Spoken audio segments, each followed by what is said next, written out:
pedophile Jeffrey Epstein was arrested. So why do we still know nothing about him? Well, we're finding out tonight some answers. The Wall Street Journal just got its hands on Jeffrey Epstein's private calendar, and it was a lot more suspicious than Brett Kavanaugh's. Epstein was meeting with the kind of people you'd think would steer clear of a convicted pedophile. Jeffrey Epstein was meeting with one of Barack Obama's top lawyers, Catherine Rumler. She met with Epstein dozens of times. Epstein even tried to set up Obama's lawyer to work for Bill Gates. How is Jeffrey Epstein a fixer between Obama's lawyer and Bill Gates? Epstein was also meeting with Joe Biden's CIA director. He wasn't CIA director at the time. He was Barack Obama's deputy secretary of state.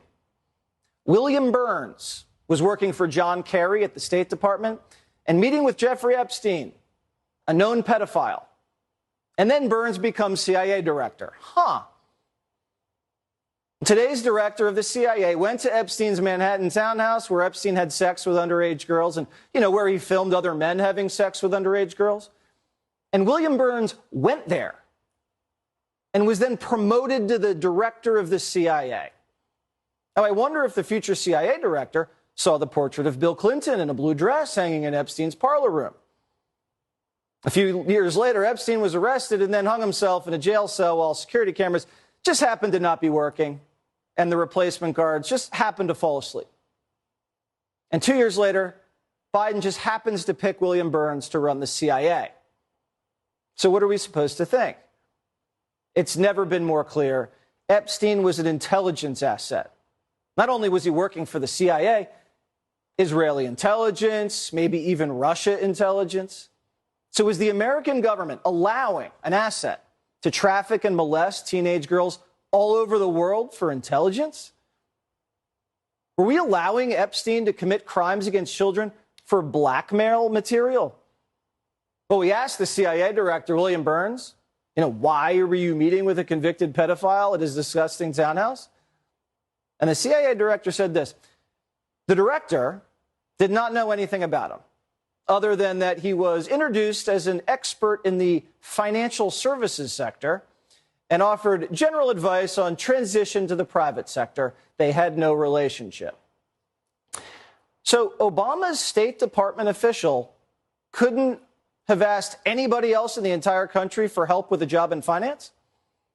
He could have called any CEO, any hedge fund manager, any banking director.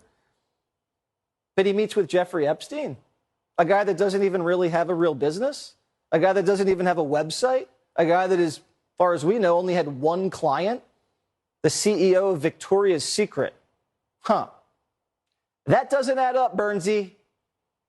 And this explains the sweetheart deal back in 2006. This explains the prison cell cover-up. And this explains why all the Epstein tapes went missing. Everything Epstein recorded, everything, missing. Every property he owned. But when he died, the Fed seized all the tapes, and the only person who's ever been arrested since then was the Madam, Maxwell. Jeffrey Epstein found me almost immediately. He knew exactly where I was, the location. And I knew then that I was being filmed. I was being watched 24/7. There were cameras all over the island.